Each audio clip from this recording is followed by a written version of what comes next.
Welcome back, everyone. Welcome back to the Mossy Earth podcast. We've actually ended up doing that gap that we feared, Matt. We had bigger and better ambitions for our podcast. But to make amends, we are bringing our first guest onto the podcast. And it is none other than our very fancy titled Head of Science and Impact, Tiago. Welcome, Thiago. Welcome. That's me. Sorry, just jumping in, Thiago. Just going back to why we missed the last podcast. We did have the team meetup, didn't we? We had we sort of had a week off from normal practice, and I think that threw a bit of a spanner in the works. But it was great to have the team here. We had it here very close to my land, actually, and it was wonderful having the team here, catching up on things. So that was the main reason we delayed this podcast. Yeah, exactly. And the topic for today, I think, is quite a relevant one, and one that we've been wanting to communicate more about for a while now, which is I think a bit of a blind spot for rewilding and conservation, and that is the use of science, evidence, and proper monitoring of results, and the generation of new evidence as well. I feel like it's been a bit of an awakening for me to going into the world of rewilding, to realize how little it is actually used in terms of the work being done on the ground. And yeah, maybe we can start there a bit, Tiago, because I know that this is a problem that resonates a lot with you, of course. Maybe you can explain a bit better what is the state of things, broadly speaking, when we look at rewilding and conservation and the use of science and evidence, or the proper use of science and evidence. Yeah, for sure. So it's something. I think it's interesting as well to just start by thinking what like our everyday understanding of what it means to make a sort of a rational or evidence-based decision is, because I think that's like in many ways how a lot of conservation and rewilding still operates. So if you haven't thought too hard about this, it's quite easy to have a bit of a model in your mind which is based on this idea that if you do something and you see a certain outcome, then that equates to you being very confident that one thing caused the other. So if you carry, but actually it's a little bit more complicated than that, and this is something that in other fields like in medicine and so on is already taken very seriously. So that's why we have all of these kinds of like randomized controlled trials and things like that. But in many ways, it feels like the conservation space hasn't quite caught up, essentially. And it's just super important because depending on what kind of bias or mistake you've made in how you arrived at your conclusion, essentially, you could just have the direction of the effect wrong, or you could have it can really change the conclusions and the extent to which you actually know that what you're doing works or doesn't work. Could you give a sort of simplistic example, Thiago, of sort of what you've just explained? Yeah, exactly. Yeah, making it concrete. So I think one example which I used when we were discussing this in the team meetup is, imagine you're planting some seagrass, right? And like you might just plant that seagrass, and then you come back next year and you see that there's seagrass there. So your conclusion is, like my intervention worked, and I have more seagrass in the area because of my intervention. But if, for example, there's already some seagrass in the area, it could very well be the case that actually there was a change in weather that year, which meant that seagrass abundance just increased in your whole area, and it would have increased regardless of your intervention. Or it might even be the case that because you were there plodding along in the mud, you actually disturbed your little area that you're monitoring a bit more, and you could have even harmed it, even though, like, if you just looked at your isolated case, that you would think that you've had a positive impact on it. So that's where having a more rigorous experimental design would allow you to disentangle those effects. And it's something quite quite baffling that that is still the case in especially when we're looking at something as complex as like a whole ecosystem, right? I mean, if we apply those standards, of course, for safety reasons to like what you said, like for medicine to the human body. I mean, here we're talking not just of one organism, but so many organisms all behaving together and creating these patterns. So yeah, the idea that somehow it's not being used is, it seems like a real blind spot. Yeah, exactly. It requires, I think, the complexity of it requires a lot of humility, I think. And so like knowing what we don't know, I think is really important. And then going from there. And just to say, before, I'm guilty of all of these crimes on the video front, where I, have to tell stories and so on, and often can sometimes connect dots that might not necessarily be connected, and that is also something that I think will be nice to continue improving at and getting better at in our communication as to why we can or cannot connect certain dots. Yeah.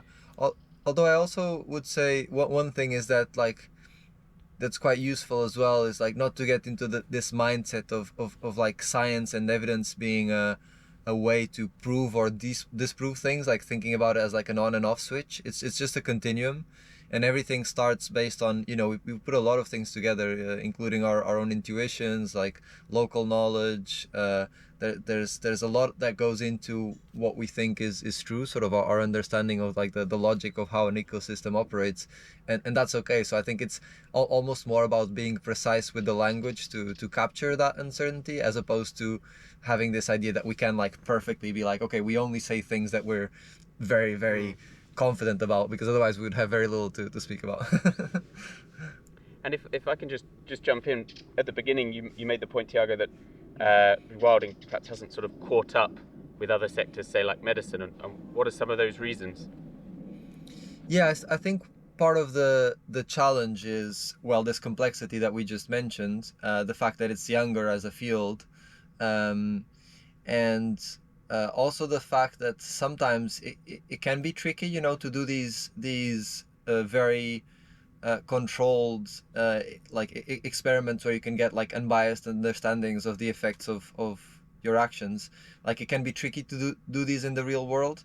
And also I also think there's a bit of a problem of incentives. So conservation organizations, governmental institutes and so on, they have this very strong incentive to just get things done, and in many cases they also have this incentive to sort of protect whatever they've done in the past, and have everyone be in sort of like in alignment that that's a good thing to do. So in many cases there's not an environment where questioning things is actually beneficial for the individual person or for the organization. And then on the other side of the spectrum, I feel like academia in many ways suffers from a bit of a very strong drive for novelty, and for the use of complex and impressive methods. So for a paper to be published in a highly ranked journal, like in many cases, like even if it's like in a conservation related field, it's not necessarily how much it's gonna be applied in conservation per se. It often, like if it's a very surprising finding, or it uses like a method that people are not like, it's fairly new or complex, then that tends to be highly valued. And so that creates a bit of a middle ground where these sometimes fairly simple experiments that could actually like tell you a lot about what works and what doesn't are not like really in the interest of or it's a small pool of people who would be like has the incentives to focus on that. Of course there's a lot happening, I don't want to like say that, but compared to what is needed and what could be happening, I think there's a lot of missed opportunities. Sure. So essentially, we are missing a bit this like beautiful simplicity of some solutions that are just plain but very, very effective. Yeah, I would say so, and also this incremental testing, because I think also we have sometimes this view of innovation that it's very like someone has a light bulb moment and this is what's gonna work, or but oftentimes it's like this incremental approach, and the sooner we start that with any given intervention, the better. So building a small little step might not be a very noble thing to do if you're a researcher, or not a very exciting one, or one that progresses your career, but one that is desperately needed, because building a little step on a method would make it just slightly better, or you might unlock some kind of new capacity for that restoration method, and that really is the kind of stuff that moves the needle in the long run. Is that sort of a fair assessment? Exactly. And maybe also to mention another challenge I feel is that like the people who really have an understanding of the problems and the potential solutions and what it's like to implement them in the field, so practitioners, so people like us who are doing these projects, they often don't have the training in designing experiments, in doing statistical analysis, or the time. So because they're so pressured to say, like, imagine we've planted this many trees, or we've restored this many hectares, that's sort of what people narrow down on, and it can be really hard to take the time to analyze data, which might actually show that the intervention wasn't as effective as you'd hoped. So then that creates also another reason why this doesn't maybe happen as much as it could. Also a low incentive to scrutinize your own work, right? Like to that degree. Yeah, for sure. Yeah. And does budget play a part? You haven't mentioned that. Is that a barrier or not so much? Totally. Yeah, we were actually, when we were in the last meeting in Cambridge, where with the conservation evidence group, and we had a bunch of people from the UK join, and just talking about how much that was actually a barrier to carrying out these tests, because the funding that's available, especially like grant-based funding, is usually not really providing you with funding to focus on these things. So could you maybe just, given that you've mentioned conservation evidence, just explain a little bit what that is all about before we sort of get into more of like what we are doing?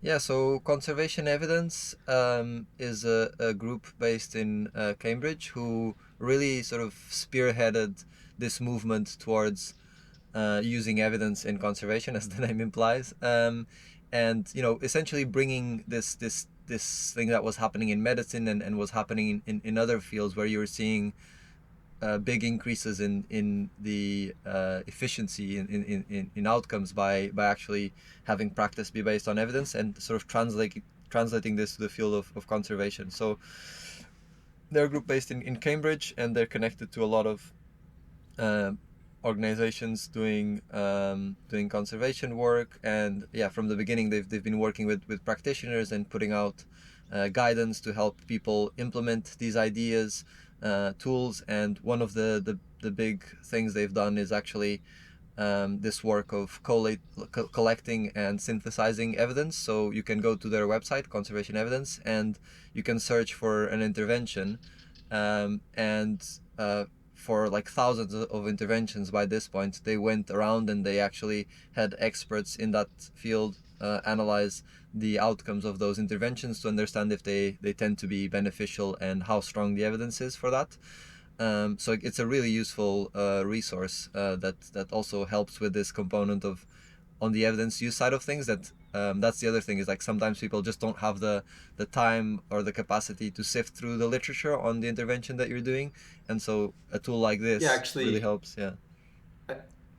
I think I can jump in there because, like, I'm more focused generally on the storytelling of the projects, and when trying to sift through papers and actually reading all the papers myself, it's hard to navigate in jumping from one to the other and finding evidence that's linked in one. End up spending hours and hours on this, perhaps really not finding the crucial bits that I'm missing. Whereas, like, say I went to conservation evidence just to learn more about canopy bridges for the video we're going to be releasing this week about the rainforest canopy.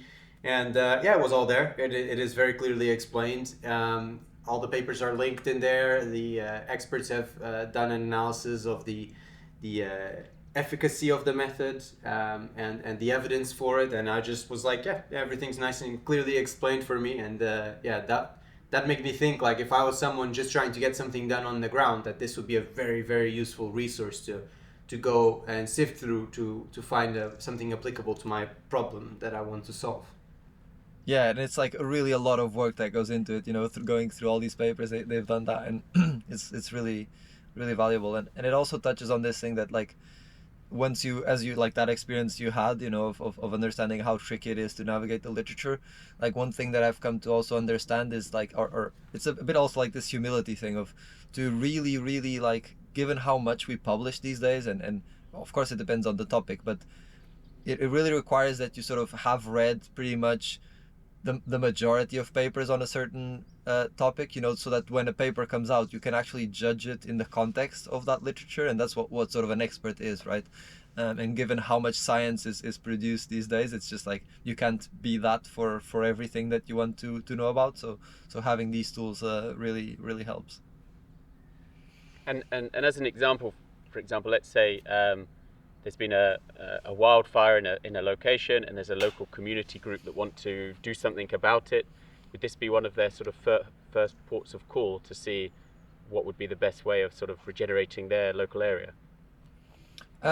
Yeah, so there's one component which is so I, for example, I'm not sure exactly what you would find if you went to if you search for potential actions there. You might find some useful actions that are shown to work, for example, if you search for it on conservation evidence. But I think for example, on that specific case, I think what might be good is if there's like a specific set of best practice guidelines. And that's something that conservation evidence has also been pushing for, is this idea that when you do those are actually based on evidence. And there's like some appalling statistics, actually, when they start looking at this, I think it was a while ago now, but where, there's all these like best practice, like you should do this when this happens. And then you look and there's like you don't know where that came from. And sometimes it's just something that, like, no references, so you can't really like question it. It's just like, this is the best practice. So that's just like something to change as well. Yeah.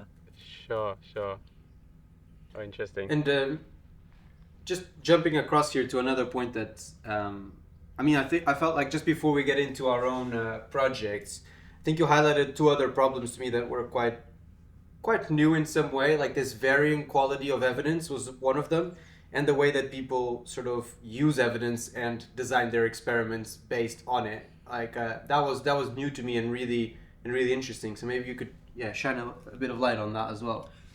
Yeah. So I think it's really useful again to think of the strength of evidence for a certain claim. In this case, planting seagrass means that we increase the abundance of seagrass or something like that. You take a claim of that sort, and think about, like, there's a gradient of how strongly you're convinced of that, right? And not all sources of evidence have the same weight, and that depends on how reliable they are and on how relevant they are to your question. And in terms of how reliable they are, you can think of it as there being a little bit of a pyramid in the quality of evidence. And at the base of that, you'd have some sort of mechanism-based reason or theory. You can have a theory of what you expect to work, or you can have someone who considers themselves to be an expert, and they have an intuition and they think this is what's going to happen. So that's sort of like the base of the pyramid. So the lowest level of evidence and reliability. Then when you go up from that, you can start having sort of more observational studies that actually look at statistical patterns and have a more rigorous understanding, but they're still not allowing you to infer causation in the sense that, like, this causes that, right? Because you haven't, to do that, you need to actually actively make changes in the thing that you're trying to measure. And so if you go one step further in terms of the strength of evidence, you start looking at things like, you measured the conditions in a location before you did an intervention, and then you measure them after. So you looked at the seagrass trend in your little plot before you intervened and after. And so if you see a change, that means that it was not only due to a natural trend that was already occurring over time. So sorry, just to pause you midway the pyramid there. I feel like this is the bare minimum, This to me feels like kind of the barely acceptable minimum. And maybe that's because you've been involved in all our projects since the beginning and you've always imposed these standards. But would you say that sometimes not even this sort of midway of the pyramid is reached? like in conservation and rewilding in general. Definitely, and also like in many cases it can be harder to do than it seems in a sense, because like sometimes it's actually really hard to measure the exact outcome that you're interested in, and also there's also this component, and I guess we'll get to that when I try to explain how the trade-off between experimental design and evidence base works. But sometimes it's just like also not worth it to be as rigorous because you already have a good enough understanding.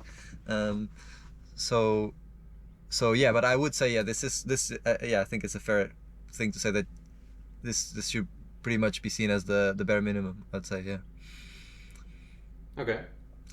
But yeah, then what that's missing is also having a control. um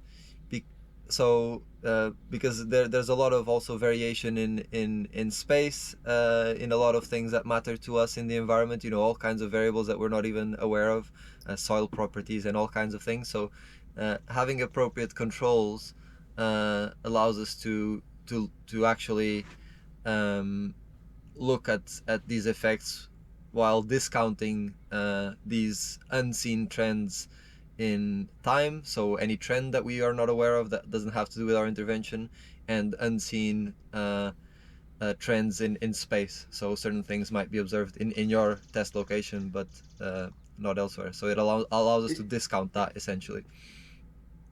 Is there a way that you could just bring back this step to the seagrass example you gave in the beginning? Yes. So in that case, so if you were doing a before and after, you would look at the seagrass abundance or coverage in your area before planting the seagrass. You'd plant the seagrass, and several times or late in the future, you'd look at that coverage again. So that would be a before after. So that's that moderate tier. Yeah, exactly. Right? So yeah, okay. in that case, it could still be that actually the increase you observed was also observed in a nearby plot where you didn't intervene at all. And so you would be saying that it was because of your intervention, but actually it wasn't. It was just the water quality was better or something. So if you added a control... And that's what the next tier shows you, essentially. Exactly. Is to catch these kinds of... Yeah. Exactly. So once you have a control, you can actually say, maybe they both increased, but it increased more on the one I intervened in. So it's the difference between the control increase and the intervention increase that really matters to you. And then if you want, and then the gold standard on top of this is a randomized control trial, which is what's used for approval of drugs and things like that. Which the only difference there is that you haven't chosen the control and the intervention plot yourself. They were randomized, which sometimes can be hard to do, but in other cases, like more so in ecology than in other fields, but it's also possible. Just to complete the layman's question on this front, would you how do you randomize a seagrass bed? I imagine you still have to pick roughly the area where you're going to randomize in, right? Yeah, so imagine you have a bit of coastline. You could split it into plots, like imagine 50 plots of the bit of coastline you're working on, or 50 maybe is a lot, but maybe that's another challenge sometimes, is the experimental size. The sample size is not always easy to get high enough sample sizes, but you could have 20, and you, instead of saying like, these are going to be the seagrass ones, because then you might be thinking, actually this is where I think it's going to work, just like sometimes, like subconsciously, that might happen. You just actually have a random allocation. Mm-hmm.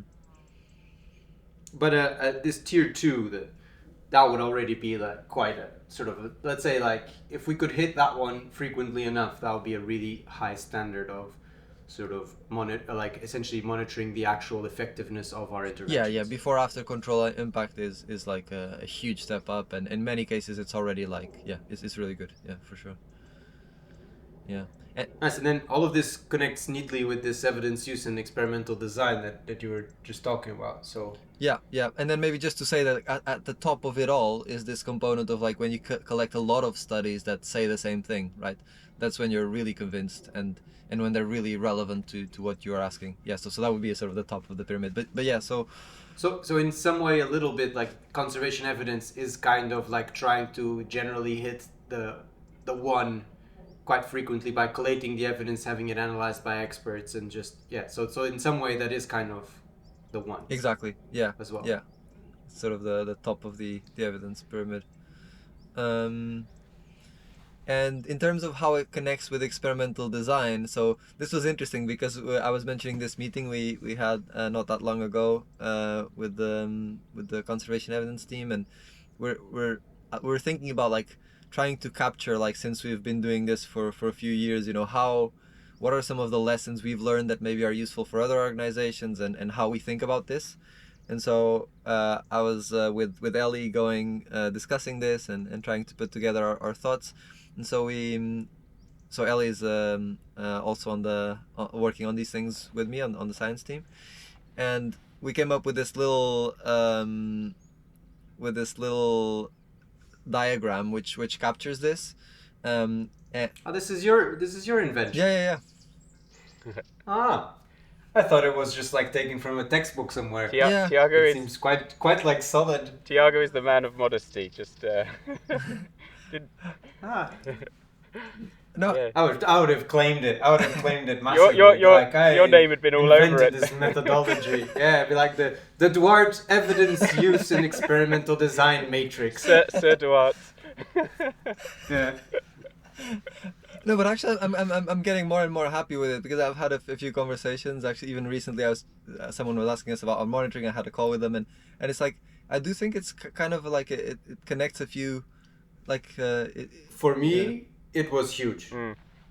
Like, it was huge. Like, really, just to understand it. So we're hyping it up a lot now. Now we have a lot to deliver. Explain this matrix a little bit for people, because I think it'll be quite intuitive for people who are not necessarily engaging with science and the scientific method every day. Yeah.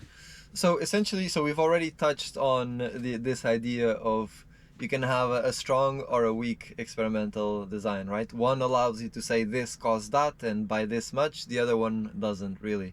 And then we've discussed this whole pyramid of evidence. So the idea of this matrix is that on the one, so you can think of it as like a little table, right? And on the one end you have. We'll show it to people if they're watching the podcast, but yeah, for the listeners, maybe it's better you illustrate a bit how this table looks like. Yeah, so it's a 4x4 table. On the one hand you have on the one side you have strong experimental design or weak experimental design. On the other hand you have strong evidence base or weak evidence base. And so I can just go like, and each combination of these two things has different implications. So if you have a weak experimental design, so you won't be able to understand what the outcomes of your intervention are, and you have a weak evidence base, then you're in this situation that we like to call guessing. So essentially, you don't really know, there's a high risk that it's not going to work because there's not much evidence that it will, and even if it does, you won't be able to measure it. So you're just guessing. And this is the little corner that we're trying to avoid. So if we move from that, so you have this situation and you decide, actually I'm guessing, to move away from guessing, what I can do is like have a strong experimental design. So I have this intuition that this thing might work, but if I actually design it well, so I do a before after control impact design, for example, then there's still a high risk that it won't work, but then at least I have a setup where I will actually be able to know. So this is what we might call testing. So we get useful knowledge, useful evidence out of it. So robust experimental design, weak evidence, testing. Exactly. And then if we go to, so starting again from that guessing state, the other thing we could do is we could actually consult the evidence and find that there's a certain intervention, perhaps different from the one we originally thought of doing, that actually has a lot of evidence behind it. So there we would have a strong evidence base, and we might choose to still do a weak experimental design, because either we don't have the capacity to analyze the data or to design it, or it's just very inconvenient actually to do an experiment. And in that case we would be in this corner of doing. So it's something that's so well documented, there's so much evidence that you're happy to implement it anyway, even if you don't have a rigorous monitoring of the actual impact of your intervention. which is not to say that you wouldn't have monitoring, but you wouldn't have monitoring that allows you, like of the kind that we discussed, that allows you to infer causal relationships. Maybe no controls. Exactly, yeah. And then, so the final corner of this little matrix is if you have the best in both. So you have a strong evidence base and you have a strong experimental design. And in this case, this we might call refining. So it's quite likely, you have good confidence that you're going to have the outcome that you expect because there's a strong evidence base. And also you are going to be able to measure that effect. And here there's a bit of a risk that you might be, if you're using additional resources for testing, that you might be using them unnecessarily in a sense, because perhaps you could focus on more areas that require more evidence. But on the other hand, I think in many cases, the evidence base is quite thin in conservation, given how complex, as we said, like how complex ecosystems are and how much they vary in space and so on, that I think in many cases this is still a useful thing to do. And also because it's good to repeat things, that we start getting things that are actually at the top of the pyramid and not just like one study that worked in one location. So this could be called refining, and depending on the situation can be a really good thing to do as well. So that's the matrix. Could you maybe? That's the matrix. I think you've done it justice. I hope people will agree with us that it's perhaps that's a very useful. Perhaps listeners could come up with a name for this matrix. Perhaps you need to get some copyright on it as well, Tiago. Yeah, maybe. No, I mean perhaps. Although with this open source sharing sciencey stuff, it wouldn't.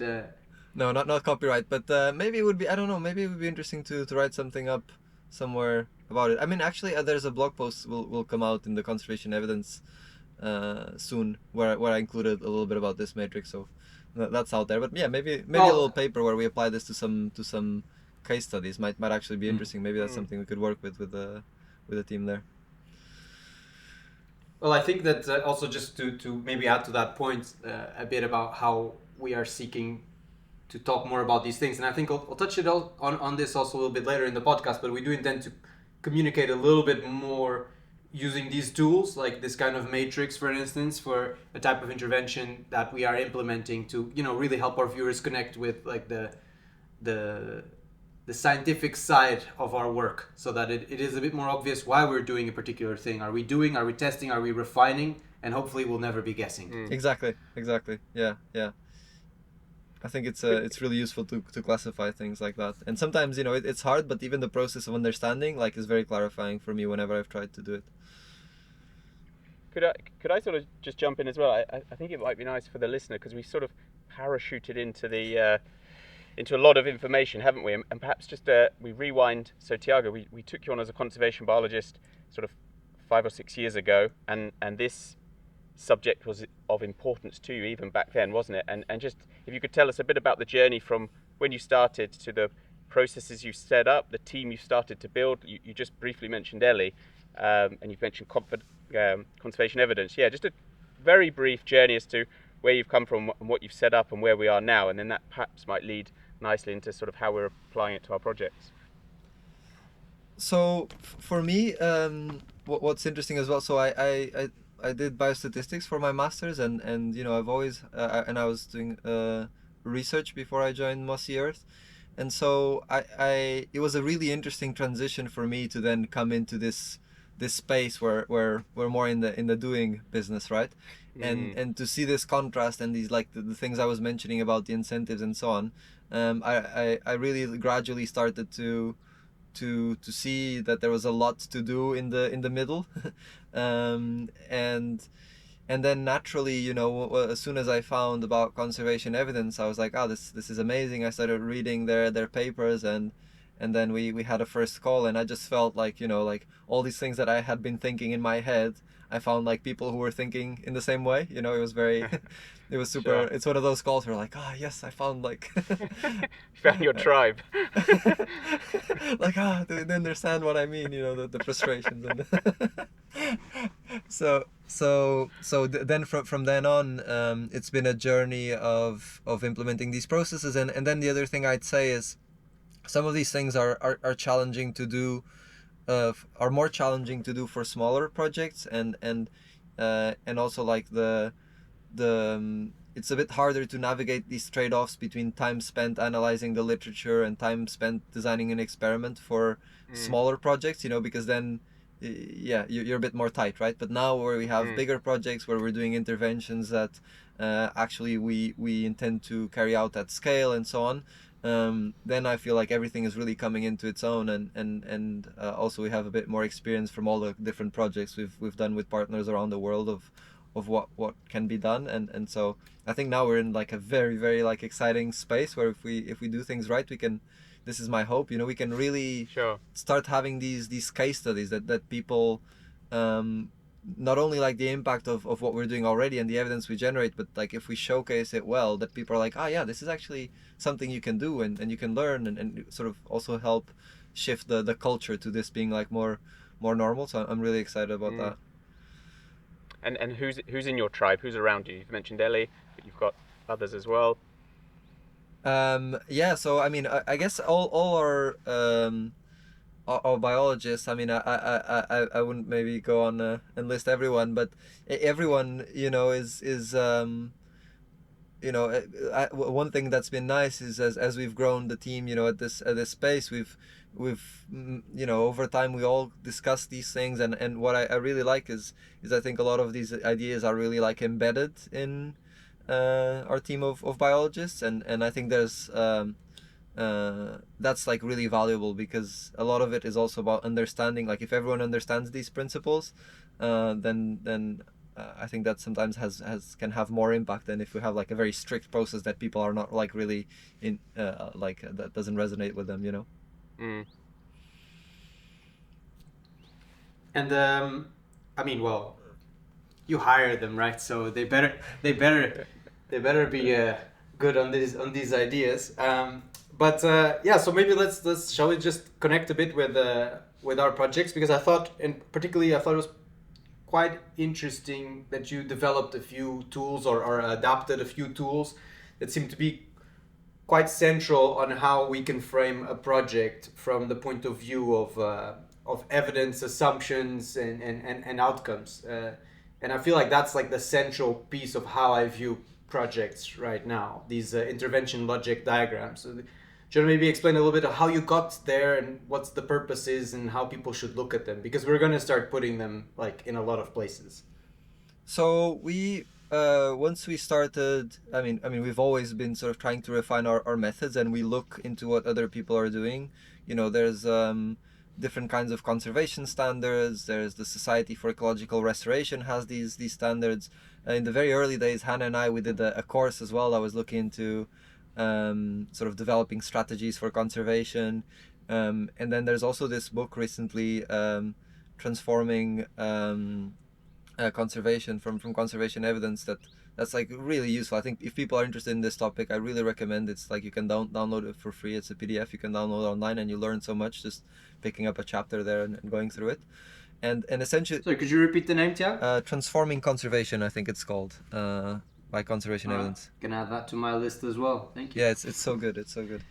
And essentially, like we took all of this, understanding what was happening, and there was sort of like a common theme that that's these, like they have different names, but theory of change or logic diagrams, and which is a tool that was like cropping up in different places, and that we started playing around with.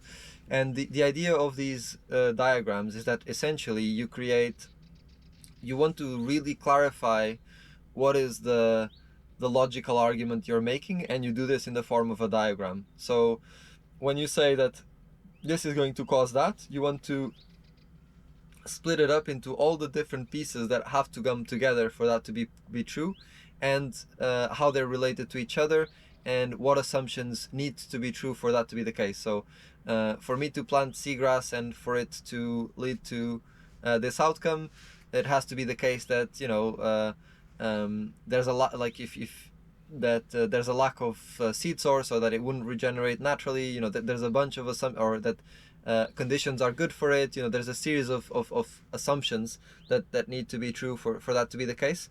So these diagrams are all about being very clear about these assumptions, because once you have a very clear list of assumptions there, then you're in a position to actually assess the evidence, because you can go through each of those, and some of them might be self-evident. You know, you don't need like a before after controlled trial impact to justify every assumption. Some of them can be based on physics or you know, like in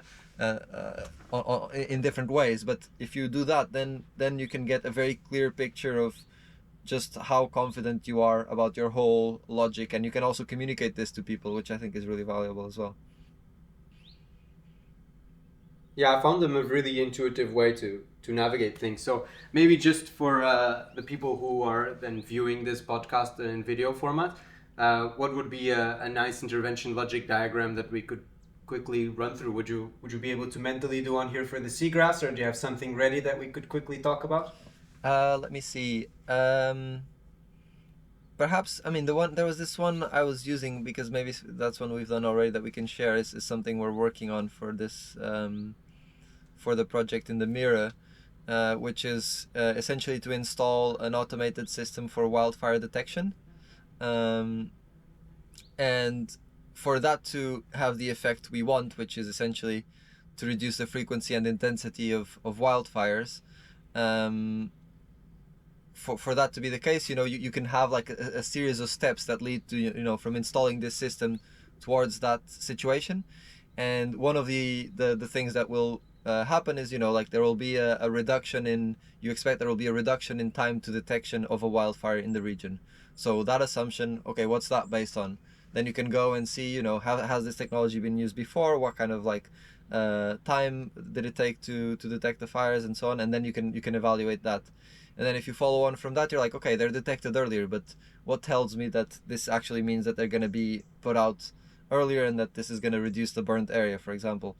And then you can start questioning that. And for that, you're like, actually, we need to, there has to be capacity, and there has to be people on the ground ready to respond. So you check, you know, is there like capacity? Is that an issue in the area? And is there a team that would be able to, if things were detected earlier? And then, yes, we're working with a municipality. There's these statistics of how long it took. So you, and then there's like other components to this diagram, maybe not worth going through it all, but maybe this already gives you a sense that you just go through it and try to see all the implications and all the little links for you to achieve your outcome, and then you start questioning them and seeing what the evidence base is for each of them. Yeah, really cool. Yeah, it really makes your thinking a lot more like, or it puts your thinking out in a visual form that is quite handy, and I think allows you to communicate and to, especially to coordinate within the team and with partners as to what we are doing really clearly. I think that's the magic of it as well. Sure, and leaving no sort of stone unturned kind of thing, looking at all the eventualities. Yeah, very interesting. And also sometimes you can be having arguments about things, and people are not understanding where they're diverging, and things like this sometimes like really help you pinpoint that, which can be really helpful as well. Nice. And just to say that these intervention logic diagrams are a rather heavy affair for our main story-driven Mossy Earth videos that we put out. Of course, these will be in the back of my mind as I tell these stories, but where we are going to be talking a lot about these in the future will be in our Mossy Earth Field Notes channel. So that's where we, show a lot of the on-the-ground incremental progress that our projects are making. And one of the new branches of this that we want to work on is to communicate better the scientific side. So that also includes, what we discussed before, talking about the evidence and so on. But a lot of it will be essentially running through these intervention logic diagrams in a way for a new intervention that we have just announced, and explaining what are all the different assumptions, what is the evidence for the different connections that we're making and what we want to achieve with all this, and of course then covering how we are going about this. So are we doing, are we testing, or are we refining? And I think it will be very worthwhile content for people who are interested in working more in their own rewilding projects. But I think that just generally for members to understand better what we are doing with their money and how we are going about the projects, I think it's sort of this next step as well in transparency. So I'm just really excited to be able to finally start communicating to people a bit more directly about the nitty-gritty of what we do. And yeah, the person in charge of this will be Tom Hicken, who has been with us in the video team for a long time. He loves to go down these rabbit holes, so I think he's the person that is perfectly suited for this task. I think he's also quite excited to give it a crack. Yeah, I think it's so cool that actually like the tool that's really useful to clarify things from project development and management side of things is also actually like a really nice tool to communicate to other people, and it's not something I see being done elsewhere, you know. So I feel like there's a nice opportunity to like really do something new and exciting, and I really hope that we can sort of start having these ways of communicating about science and about uncertainty that then other people can also use as an example. I think that would be very cool. And just before we jump into sort of like these other components, these other components of our project, just to sort of close a little bit how we are approaching our interventions, particularly, you also talked earlier, or you've been implementing this idea of these monitoring strategies in the long run to sort of monitor the interventions and showcase how they are improving the ecosystem in a particular way. So you had these very useful kind of, well, we call them spider graphs, I guess. They're more like a circle graphs. But maybe you could just explain a little bit about this idea, because I also found it quite intuitive, even as a storytelling mechanism, to explain to people what little bit we are working on for this ecosystem in a particular intervention. So this comes directly from the Society for Ecological Restoration standards that essentially is some guidance on how you should go about restoring ecosystems. And I really like the way they frame things around. So the idea, the general concept is that you have your ecosystem that's in a certain state that you want to intervene in, right? And to do this in a way that you can actually measure impact, it's important that you have, and also you can make good decisions about what you do. It's important that you have something that you're aiming towards. And what I really like is like they mentioned this concept of a model ecosystem. So we can sometimes think of reference ecosystems. So you could in a tropical rainforest, you could think of like the most mature, pristine rainforest that you can think of. And so the idea around the standards is that you're not just moving towards the reference, but you're moving towards a model which is what you think is possible on your side, because it might be the case that in certain situations it's not feasible to expect that you will reach the same as that very pristine reference site. So you create a model of what you want to achieve. You might have to take into account climate change or some conditions which mean that you won't get to that other site, but you arrive at this thing which is like, okay, we want to move in this direction. And then you can start measuring how much you're moving in that direction in different and this is the wheels that you were asking about. So the different components of the ecosystem can move in that direction. So these can be things like the composition of species, the prevalence of species that tend to be that you'd expect to have in that model or target ecosystem state.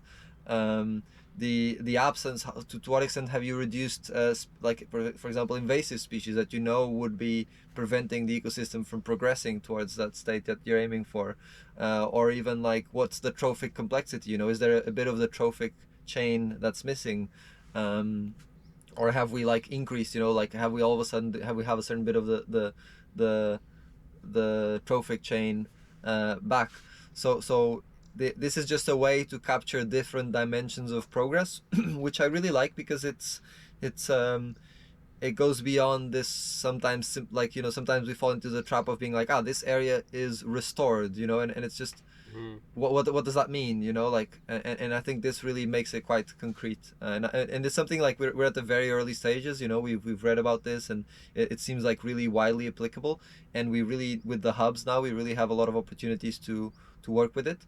So we're going to start actually testing this now, how it applies to our projects.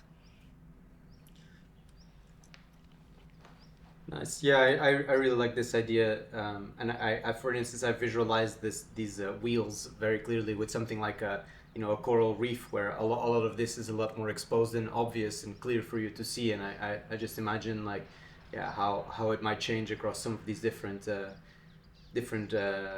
components, and essentially you can also customize these, right? So these won't be the same for every type of ecosystem. Yeah, exactly. And you can also look at social dimensions, which is really interesting. And the overall thing I really like about this is like speaking again about like some of the limitations of like where rewilding is as a space now, is that sometimes I feel with the way that people talk about projects, sometimes it's almost like with rewilding, it's almost like a tautology, like it's a what you call it, like a circular argument, where it's like if you don't, there's a bit like this idea of being open to different outcomes, which I think makes sense, but to some extent, if you're intervening, you need to be aiming towards something. And I think this really helps to clarify that, because otherwise you can be like, we allowed nature to do more of its thing, and that's good, but like you can get into it's a bit hard to you can get into a circular argument, that it's just good in its own sake. So I think this is useful. Nice. And maybe to move on to like just the last component in terms of how we're approaching things with our projects. I mean, you've mentioned this thing which we've talked about as hubs so far. We're probably going to come up with a better name, maybe flagship projects, regional. We will have a better name for this at some point, but essentially where we have our own teams on the ground, which currently is in Scotland, in the north of Scotland, in the Cromarty area, in Portugal, in the Mira Basin, in Ecuador, in the Yasuni, and in Indonesia, in Nusa Lembongan or Nusa Penida, which is where our project is at. And for each one of these, I think we maybe also have some ideas that, we want our interventions always to be implemented in the best way possible, right? But we also have this additional objective as Mossy Earth and to essentially innovate and to push things a bit forward. So I thought maybe you could just cast a little bit of a spotlight, and maybe we could run quickly through, like, because it's, I think, quite useful. This is a very dense conversation, that if people could visualize it a bit, you could maybe explain one of these types of potential innovations for each one of our flagship areas, hubs, teams on the ground. Yes, it's been amazing, because we've been wanting to do this, and the hubs I think have come together quite quickly, and the opportunities to innovate in a meaningful way just seem to be coming from all directions now, which is amazing. And one thing I would like to start by saying is just that I think in terms of focusing our innovation efforts, because to test things rigorously and to come up with new ways of doing things, that requires capacity from our team, right? And from partners whenever we can get people joining us for these things. And essentially, I think in each of these hubs there are interventions where we are going to be doing them at a large scale. We're going to be repeating them in many places, and that are central to achieving the wider sort of landscape restoration objective of that hub. And so in terms of focusing our efforts, we've it's really helpful, and we have been trying to see where are the opportunities to innovate on those interventions. So if we think about maybe we can start with in Portugal with the effort to rewild these abandoned eucalyptus stands. So one of the challenges, so you have like this monoculture of this exotic species. It's essentially it's terrible for biodiversity, and then you have little saplings of native trees still surviving underneath and trying to make it out. And the intervention that we're going to be doing at scale there is removing the eucalyptus and allowing this native forest, once it has access to light and so on, to spring back without necessarily having to intervene much more. And so one of the challenges there is that when you cut the eucalyptus, it resprouts, so it starts growing again, and so you have to find a way to deal with that over large areas and over time. So one thing we're going to do is we're designing a rigorous test of what are the best ways, the most cost-effective ways of controlling that. So is it going there and cutting it a few with a certain frequency? Is it, applying a fungus? There's different ways you can try to do this. And because we're going to be doing this so much, it makes a lot of sense. So that would be the eucalyptus example. So should I run through the other ones? Yeah. Yeah, why not? Just quickly, I think it's good to illustrate to people like that. Yeah, I can get practically how I this can get a works. bit carried away with each of them, so it's hard. The top line Top view line of view. each Let's one. go.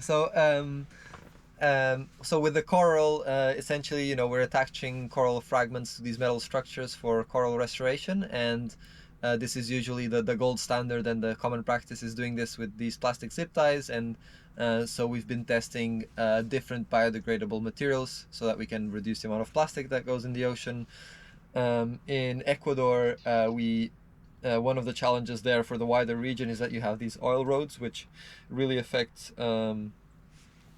connectivity for animals that don't like crossing the road. And there's this, we mentioned before already on this chat, these canopy bridges. So you have a rope or a different way that connects the canopy over the road, and that allows animals, especially mammals, to cross. But this depends a lot on the region, which design works best. So we're going to be testing different designs in our land in Ecuador. And in the Cromarty, so there we're talking about like seagrass and oyster restoration, and that's also a bit of a growing and emerging field. I think the restoration of those two very important habitats, and there's different ways you can go about it, and you also really need to like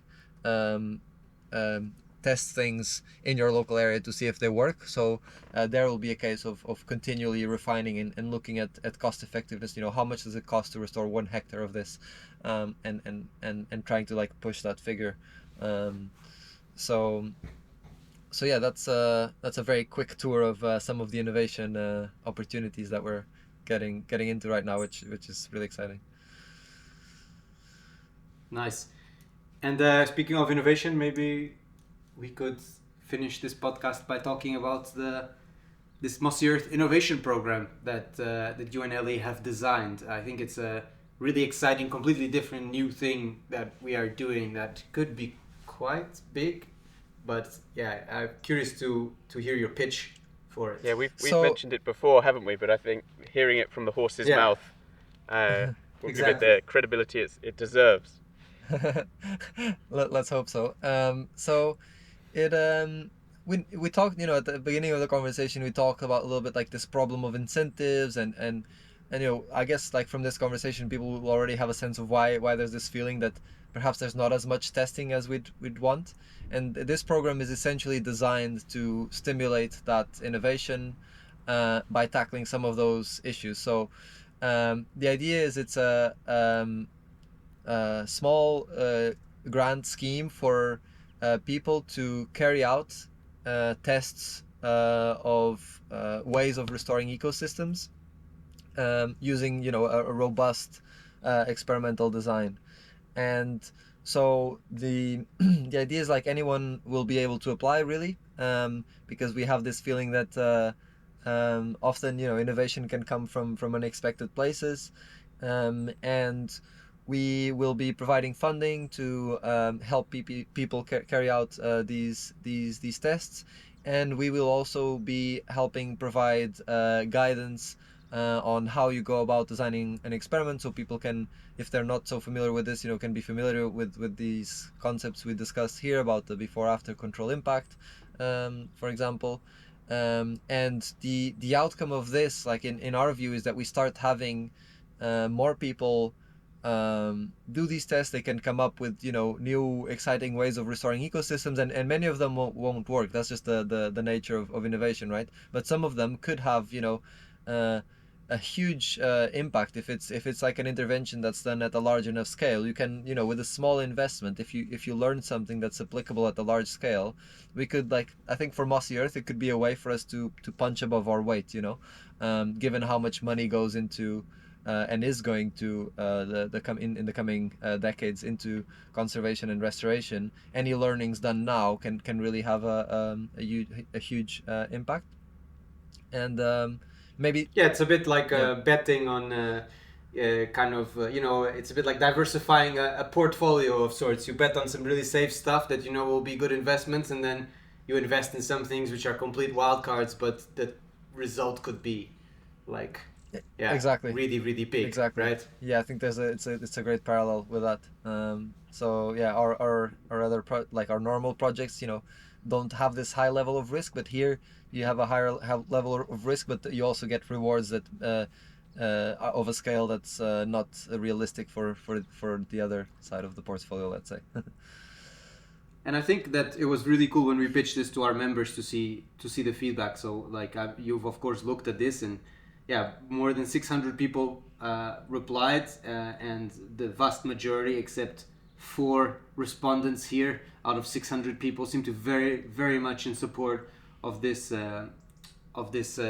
innovation program. And I think our members are quite behind this idea. So I think it's a very good use of the money. But maybe you could flesh it out a little bit more, like what are the specifics? So how much funding will be making available? What is sort of the expected budget, and what is the timeline for this as well?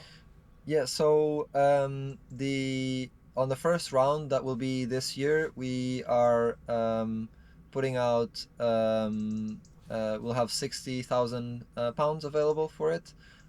We expect so the maximum per grant will be 15,000, but we expect most of them to be in the 2,000 to 6,000 range.